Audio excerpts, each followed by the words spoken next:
Go on, Alonzo, beat it out. I'm safe! And there goes Trey Turner, the opposite field. All right, well, you know what? And if you could have worse defense, I could have worser defense. Because what is Robbie doing here? I really thought I was there. Watch this one. Here we go. Ball on the ground, Cano. Look at, like, his foot. He overran it? Are you serious? Look at this. His glove is down, right? Glove is down. Now the ball is coming. Okay, now let's bring the glove up so that we can't catch it. That's a brilliant idea. Got it. It's like, oh, whoa, whoa, whoa, whoa, whoa, whoa. What is... okay, I mean, what was this one? This game is glitchy, guys. What is this? What was Cano doing? I mean, okay, so we get the out at second, right? He's out. Good. Throw to first. Now, what does Cano do?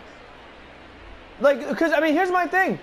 As I throw to first, Trey Turner is still going. And look at this. Cano is watching him.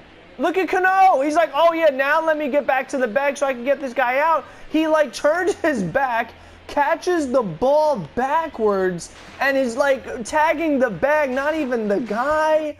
I mean, what is that?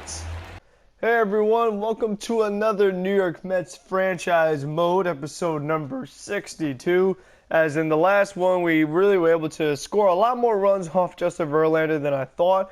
And the other big thing was being able to attack the Astros bullpen. That's something that the first time we met up with this team earlier in the year, I did not do a good job of. I actually lost that series because the game was really close. They go to the bullpen, and I couldn't make anything happen, and that was the deciding factor in the game.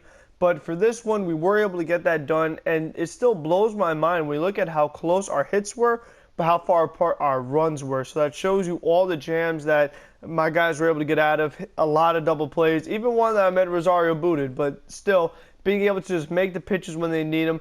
I walked a lot of batters in that series and in that particular game, but the way I looked at it is that a walk is better than throwing it down the middle, giving up a home run, because that is what really has crushed me this year is definitely the home run ball. You look at the Atlanta series, look at the games against the Dodgers, and just the whole year, it's always the home run ball. It's the hanging slider. I say it over and over, the hanging slider, the hanging off-speed pitch, the hanging secondary pitch. Not doing that has made a major difference in my pitching, so I just kind of want to keep that going forward. Oh, God, we're drafting someone? Oh, no. Oh, I'm just going to skip this just for the sake of the video. Yeah. It has been a while since we have seen the Washington Nationals, even though we know that we will see them plenty as the season goes on because that's the way the division works. You see the same teams over and over. And I said that I was going to have to give Ramos a day off soon, and it looks like today is, in fact, that particular day. We're going up against Steven Strasburg, and you know what? This is a day where you're like, oh, well, you probably could rest Conforto. He's getting a little tired. But when you're facing Strasburg, you really can't do that. You know what I mean? He is just way too good of a pitcher. And looking back on it, I mean, you think of these three series. So now we're facing the Washington Nationals, who won the World Series last year. Our last series was against the Houston Nationals, who faced the Nationals in the World Series. And then the team before that was the Dodgers, who have probably the most talent in baseball other than the Yankees. So it shows you just how tough of a stretch this was going to be for the Mets. And doing this franchise mode in this whole series, it really made me realize just how hard of a season the Mets were going to have. And not only that, like, yes, they're facing tough teams, but all the tough pitchers they're facing, I just doing a stretch of 3 games right now where I faced Greinke, Verlander, Strasburg. You know what I mean? Like, just 3 good pitches, you know, one after another, one after one after. And I think I played Kershaw sometime over the weekend. You know what I mean? So there always is a lot of tough matchups. The Mets play in maybe the most competitive division in baseball in the National League East. So I just don't know how they would have done in this stretch in real life and just this whole schedule in general, this would have been a really, really tough schedule. And if they lose these games, which they very well could have, it would be hard to, you know, climb back from that deficit. And again, being in this competitive division where every game is going to be so crucial. Now, the fact that they want to add the 2 extra playoff teams in both leagues, that would help. But I've said this before. I said it on my Team Left Jab Spotlight interview that I don't like it because it takes away from how important and how significant it is to make the playoffs, how difficult it is to do. You lose that element of it because it's like, oh, well, now, you know, just about everybody makes the playoffs. It's not that hard anymore. So it doesn't have, like, the same prestige to it. So that's the way I look at it. But, I mean, there's not really anything I can do about it. We're going to get the DH. We're going to get the extra playoff teams and all these different rules. So, I mean, we just have to kind of learn to live with them. Doesn't necessarily mean we have to like them. But that's just the way baseball is going to be. And you know what? It's like if somehow, some way, by a miracle, the Mets, made the World Series based off this new format, I wouldn't be like, oh, well, you know what? I don't really like this victory because it wasn't in the original format.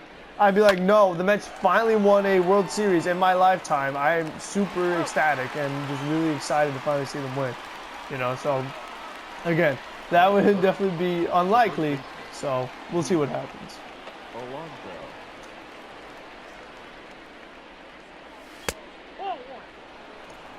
Ball one, no strike.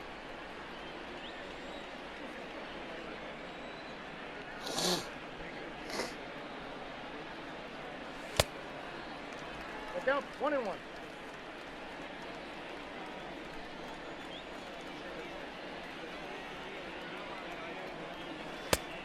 Back outside.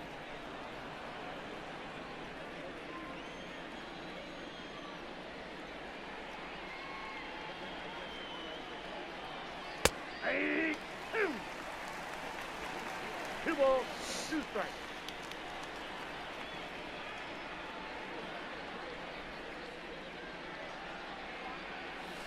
Oof. Wow, good curveball. Come on, Alonso, beat it out. I'm safe! Oh my gosh. Could you imagine if that was me playing and there's a drop there strike? Let's go back and watch this again. And the catcher took his sweet time. For a second, I was like, man, he is taking a while. I just might have a chance in this. Watch the catcher. Look. Just la-di-da-di, just watch it. All right, let's put a weak throw over to first, and I beat it out. Oh my gosh, this game is crazy sometimes. Cano goes the other way, and it's Australian Castro's glove. What is going on here with the Nationals defense? They're just giving me an opportunity here. I like it. Now Conforto gets a try after back-to-back errors. Oh my goodness, what kind of defense is this? Oh, come on. Give Michael something he could crush. Come on. Just like brother. All right, Strasburg, here's what I want you to do. I want you to put it right there, right here. That's not where I wanted it. That's not what I asked for. Come on, man. Oh, that stinks. I mean, we reached on the couple errors. We got Strasburg. One of them counts a hit, all right, but got Strasburg throw some extra pitches, so that's always nice. And now we'll see what Steven Matz can do. Definitely, I've struggled with him this season. And the Nationals are a really tough lineup, but I'll try the best I can. That's all I really can do. Lean off against my good old buddy Trey Turner. Not one of those guys that give me nightmares. Him, Marcell Ozuna, Paul Goldschmidt. I would say those are probably the top 3. Freddie Freeman, definitely. He's up there. Juan Soto. And there goes Trey Turner, the opposite field. All right, well, you know what? If you could have worse defense, I could have worser defense. Because what is Robbie doing here? I really thought I was there. Watch this one. Here we go. Ball on the ground. Cano. Look at, like, his foot. He overran it? Are you serious? Look at this. His glove is down, right? Glove is down. Now the ball is coming. Okay, now let's bring the glove up so that we can't catch it. That's a brilliant idea. I mean, why didn't I think of that? This way, Trey Turner could basically just go to third base because he could just steal second and third with the way the Mets are and controlling the run game and how much speed he has. Oh, my gosh. It's like here I am thinking that I'm getting some help defensively, and then you want to talk about bad defense. J.D. Davis can't get to anything in the outfield. So that's going to lead to a run, courtesy of Cano not being able to, I mean, this literally should be 2 outs, nobody on, but it's 1-0 runner at second base. Okay, then. This is ridiculous. Now they're just going to get all these runs because, I mean, well, the first one, Cano definitely made an error. The second one is just that JD can't get to anything in the outfield.